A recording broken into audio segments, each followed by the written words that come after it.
اشتي انه ما عرفته ما يصير تعيفها.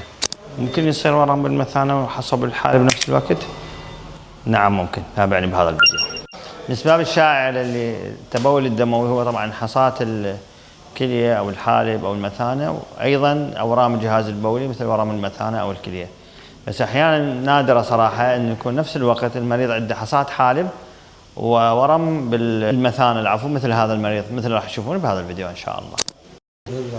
هاي هسه ان شاء الله عمليه اما نخلص هاي الكتله بالمثانه ننظف لك اياها، وهمات حصات الحالب تقوم بالف سلامه ان شاء الله. عاشت ايدك انه ما عرفته ما يصير تعيفها.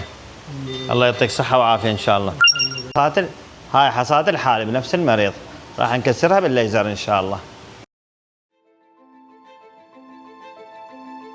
هاي هسه قاعدين نكسر الحصوايه بالليزر. بسم الله الرحمن الرحيم. الحمد لله ورانا تقريبا سنه ورم تقريبا بس هاي شويه غير شيء هواء